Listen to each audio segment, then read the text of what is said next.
Okay, let's get into this. We're doing a deep dive on the WolfPack 4K 30 Hz 1x4 HDMI splitter. That's part number HDTV-HD04 4K. Our goal here, to really unpack the tech specs and figure out, what are the trade-offs? What are the advantages for AV distribution? Right.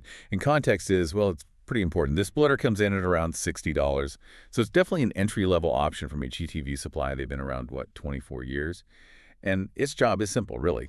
Take one HDMI source, push it out to 4 widescreen displays at the same time. That 1:4 split, that's the basic function. Okay, now the resolution. The specs say 4K. 4096 by 2160. That's more than 4 times the pixels of a standard 1080p screen, right? It is. And what's interesting, actually, is that specific resolution. 4096 by 2160. That's DCI 4K. That's the cinema standard, not the usual consumer UHD we see. So that kind of hints it might be aimed more at, let's say, higher-end professional setups where that extra width matters. Okay, but here's the big thing, maybe the catch. It's 30 hertz. Specifically, the spec says 4K 30 hertz, 4.4.4 chroma, 12-bit deep color. So for you listening, why is 30 hertz such a key detail when, most new displays push for 60 hertz or even higher? Yeah, that's the crucial point, that 30 hertz limit. Yeah. That's the main trade-off you're making here.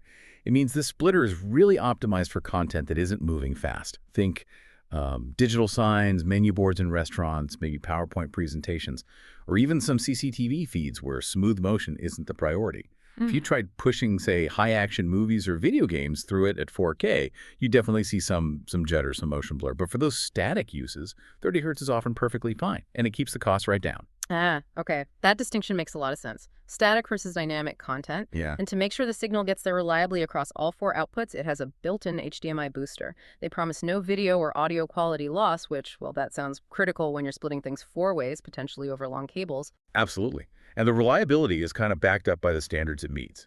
We're looking at HDMI 1.4a, HDCP 1.4 compliance. It also supports DVI 1.0.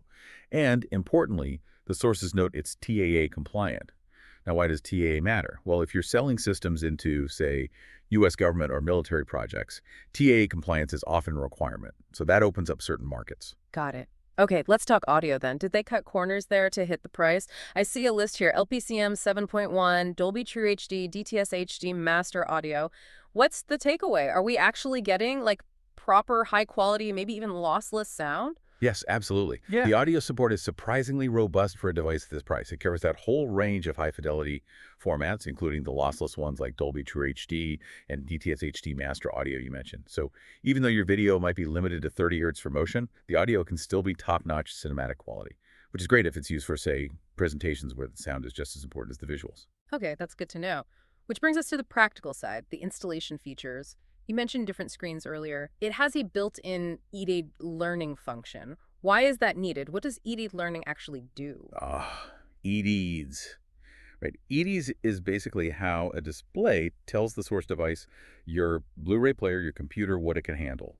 Resolution, refresh rate, things like that. Now imagine you hook up 4 different screens. Maybe one's 1080p, a couple are 4K, maybe one's older. They could all send conflicting EDID back. The learning function helps the splitter figure out a common ground or manage those differences so you don't just get black screens or weird resolutions on some outputs.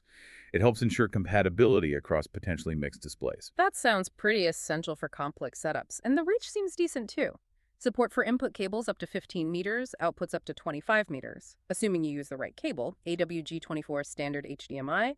Plus, it mentions HDMI signal retiming and cascading. Above 3 layers in 1080p, sounds like you could build pretty large display networks with these. You could, yeah.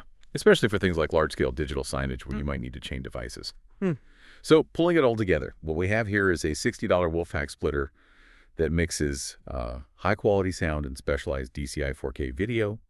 It meets key compliance standards, has features for signal integrity, but, and it's a key but, it operates within that 30 hertz limitation, best for low-motion professional stuff. Right, so the final thought for you, the listener, really centers on that decision point. This model is very affordable at $60, but we've nailed down that 30 hertz limit. So the question to think about is, In what specific situation does choosing this model make sense versus spending more? Maybe a lot more, like on those 4K 60 Hz splitters, or even the high-end HD-based T ones WolfPack offers that go up towards, nearly $2,000. Where exactly does that trade-off between frame rate and price land for your specific application? That's the key thing to mull over.